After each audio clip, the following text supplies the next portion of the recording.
So hello students, जैसे कि topic है हमारा इलेक्ट्रोकेमिस्ट्री एंड मेटल कोरोजन। हम लोग ये टॉपिक पढ़ रहे हैं। हम लोग ने ये अभी जो हम लोगों ने इलेक्ट्रोलाइसिस क्या है, ये हम लोगों ने बेसिक जो है वो पढ़ा कि इलेक्ट्रोलाइसिस में होता क्या है, that is lose and gain of electrons. ठीक है, आज जो है ये फैराडेस लॉ ऑफ इलेक्ट्रोलाइसिस हम पढ़ेंगे। अभी इनके लॉस तो हम समझेंगे, बट इसके बेस पे सम्स पूछे जाएंगे एग्जाम में। ओके, तो पहले इसके लिए लॉ थोड़ा समझना ज़रूरी है, फैराडेस लॉ ऑफ इलेक्ट्रोलाइसिस। इसके पहले एक बार देख लें हम लोग कि अभी तक हम लोगों ने जो पढ़ा था, एक बार रिवाइज कर लेते हैं कि इलेक्ट्रोलाइट क्या होता है। ओके, जो इलेक्ट्रिसिटी कंडक्ट करेगा, मूवमेंट ऑफ आयॉन्स। फिर आयनाइजेशन क्या होता है, breaking into positive and negative ions. Dissociation को क्या बोलते हैं, then covalent bond gets ionized and while ionic bond gets dissociated। फिर उसके दो टाइप्स हैं, strong electrolyte, weak electrolyte. Okay, फिर कैथोड एनोड इलेक्ट्रोड्स के बारे में हम लोगों ने पढ़ा, इलेक्ट्रोड से क्या होता है। फिर electrode potential means the ability to gain और लूज इलेक्ट्रॉन्स। उस चीज़ को बोलते हैं पोटेंशियल, मतलब कितना एबिलिटी है, और वो रिप्रेजेंट करते हैं वोल्ट में। तो ये ऑक्सीडेशन पोटेंशियल को अगर रिप्रेजेंट करना है तो ये है, देखिए ये ऐसे रिप्रेजेंट करते हैं यहाँ पे। और reduction potential, ability to gain electrons, तो इसका ये रिप्रेजेंटेशन है। ओके, फिर ये मैकेनिज्म हम लोगों ने पढ़ा, मैकेनिज्म जो एग्जैक्टली इलेक्ट्रोलाइसिस जब हम कैरी आउट करते हैं तो क्या होता है। तो electrolysis separates chemically bond ionic substances and compound by passing electric current to them. Okay, वो डायरेक्ट करंट यूज करता है to drive on non spontaneous reaction that occurs during process. Then ये कैसे वर्कआउट करता है, हाउ डज इलेक्ट्रोलाइसिस वर्क। फिर उसमें ions interchange होता है। ओके, जो नेगेटिव वो पॉजिटिव के साथ जाएगा, पॉजिटिव है वो नेगेटिव के साथ जाएगा। फिर ये है उसका रिप्रेजेंटेशन, जब कोई मेटल अगर गेन कर रहा है इलेक्ट्रॉन्स एट कैथोड, और जब एक मेटल नॉन मेटल है वो लूज करता है इलेक्ट्रॉन्स, तो उसका रिप्रेजेंटेशन कैसा है। और ये है हम लोगों ने जो कॉपर सल्फेट सोल्यूशन का हम लोगों ने पढ़ा। ठीक है, मैकेनिज्म, एनोड पे क्या होगा, कैथोड पे क्या होगा, इसका रिप्रेजेंटेशन, इलेक्ट्रोलाइसिस, रिएक्शन। ओके, अभी चलते पढ़ते हैं हम फैराडेस लॉ। अभी ये फैराडेस लॉ किस पर बेस्ड है, is based on electrochemical research जो कि उन्होंने पब्लिश की थी 1833 में। ये क्या प्रूव करता है, it shows that quantitative relationship between the substance deposited, जो सब्सटेंस डिपॉजिट होता है जब एक इलेक्ट्रोलाइसिस कैरी आउट होता है, तो एक सब्सटेंस डिपॉजिट होता है इलेक्ट्रोड्स में। Okay, relationship between substance deposited at electrodes and the quantity of electric charge और electricity is pass through it. जब इलेक्ट्रिसिटी पास होता है एक आयोनिक सोल्यूशन में, तो कितना सब्सटेंस डिपॉजिट होता है इलेक्ट्रोड में, ये उसका रिलेशनशिप इन्होंने बताया था। ओके, तो अभी हम इस पर दो लॉज हैं। ये है Faraday's first law of electrolysis. अभी ये देखते हैं, the amount of electrolysis pass through the electrolyte. Okay, जितना अमाउंट ऑफ इलेक्ट्रिसिटी, जितना इलेक्ट्रिसिटी पास किया एक इलेक्ट्रोलाइटिक सॉल्यूशन में, is directly proportional to the mass of any substance deposited और liberated at anode according to Faraday's first law. देखिए, mass is directly proportional to the charge, means जितना charge apply किया है, जो electricity pass हुआ है, जितना चार्ज लगा है, okay, it is directly proportional to the substance deposited, the mass of the substance is deposited. Okay, तो ये कैसे कैलकुलेट करते हैं, mass, this is M is mass of the substance in grams में, डिपॉजिटेड और liberated at cathode electrode. Then अभी ये क्या है, इसे कहते हैं हम प्रोपोर्शनैलिटी कांस्टेंट Z। इधर Q क्या है, amount of charge in coulombs, जो हम Q से रिप्रेजेंट करते हैं, और इलेक्ट्रिसिटी पास थ्रू इट। ये है Z is proportionality constant, its unit is gram per coulomb, इसका जो यूनिट है। It is also called as electrochemical equivalent, इसे इलेक्ट्रोकेमिकल इक्विवेलेंट भी हम बोलते हैं, ये हम आगे पढ़ेंगे। हालांकि जब हम सम्स करेंगे तब ये अच्छे से समझ में आएगा, इसके लिए लॉ को थोड़ा समझना ज़रूरी है। Z is the mass of the substance deposited at electrodes during electrolytes by passing one coulomb of charge. Okay. तो ये था first law, okay, where mass is directly proportional to the electricity, amount of electricity passed. अब देखते हैं Faraday's second law. It states that the mass of the substance deposited at any electrode on passing certain amount of charge is directly proportional to the chemical equivalent weight, okay, or when the same amount quantity of electricity, same quantity of electricity is passed through several electrolytes.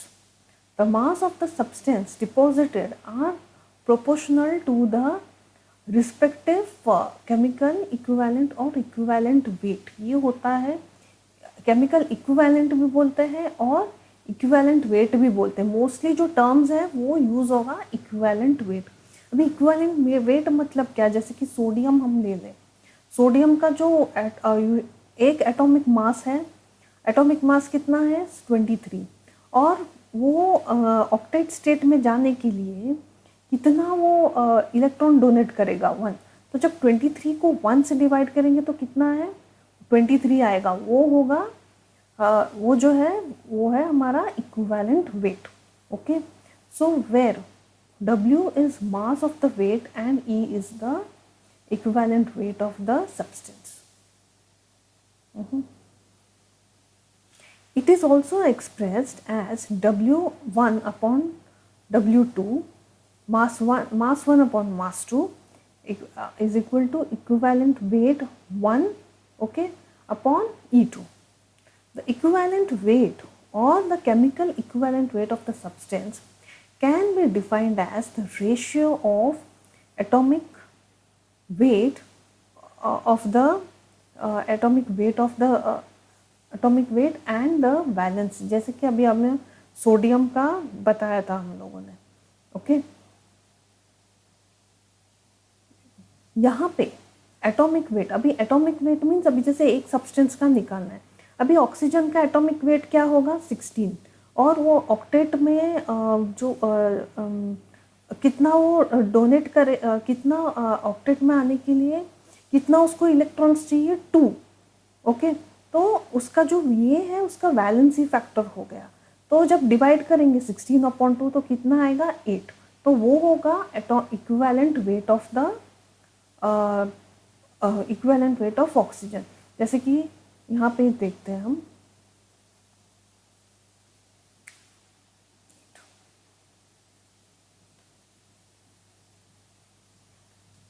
जैसे कि sodium का हम लोगों ने यहाँ बताया था, ठीक है, यहाँ मैं करती हूँ, इस 23 एटॉमिक वेट हो गया 23 upon valency, okay, valency factor भी बोलते हैं इसे, तो ये कितना आएगा, इसका इक्विवेलेंट वेट इज 23।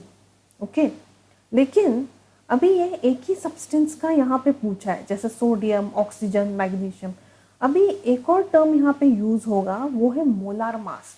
जब एक कंपाउंड होगा, मतलब जैसे कि NaOH, NaCl, ये सब अगर इनका इक्विवेलेंट वेट अगर फाइंड आउट करना है तो इंस्टेड ऑफ एटॉमिक वेट यहाँ पे आएगा मोलार मास अपॉन वैलेंसी। वो हम जब सम सॉल्व करेंगे तो पता चलेगा कैसे वो आएगा करके। Then Faraday's second law formula, mathematically इसे ऐसे सॉल्व किया। Faraday's second law can be expressed as mass is equals to Q into E divided by, okay यहाँ पे लिख देती हूँ मैं, Q into E upon Z into F. तो यहाँ पे एक टर्म सब जानना जरूरी है, mass. M is equals to mass of the substance deposited, वो ग्राम्स में आता है। Then Z is equals to valency, valency और number of electrons exchanged. Then F is Faraday's constant, जो कि लगभग ये है approximately 96,485 coulombs per mole. Okay, the change Faraday's constant, the change of 1 mole of electrons. Then Q, the total electric charge passed through the electrolyte in columns, and E is electrovalent weight of the electrovalent weight of the substance, that is in grams. तो ये सब थोड़ा terms है, वो हम लोगों को पहले थॉरली लर्न करना पड़ेगा। ये क्या है, इसके बेसिस पे सम्स है। तो ये देखिए, ये था सेकंड लॉ। ये मल्टीपल, जब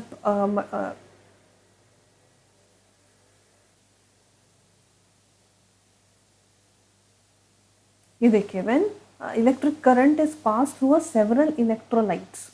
ओके, ये देखिए फैराडेज का सेकंड लॉ है। It is when the same quantity of electricity is passed to several electrolytes, जो mass deposited होगा is proportional to the equivalent weight। जो electrodes पे जो mass deposited होगा that will be equal to the equivalent weight of the substance। okay? अभी इसका एक relationship है, relationship between electrochemical equivalent and equivalent weight. यहाँ ब्रैकेट में लिखा है, पर मोस्टली यही टर्म हम यूज करेंगे। अब इक्विवेलेंट वेट क्या है यहाँ पर? Equivalent weight is the mass of substance that will combine with और displace a fixed amount of another substance, usually in chemical reaction. It is calculated by the molar mass of the substance by amount of substance that reacts in 1 mole by an whole number change in the oxidation state। Means जैसे कि वो कितना वो electrons वो gain करेगा या accept करेगा, वो उसका वैलेंसी है। That is when it number change in oxidation state. तो ये इसका मोस्टली ये फॉर्मूला है, that is molar mass upon valence factor. Okay,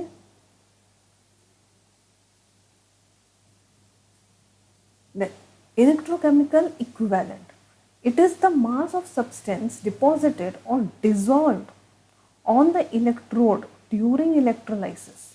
ठीक है, when electrical charge is 1 of the mole of the electrons is passed through the electrolytic solution।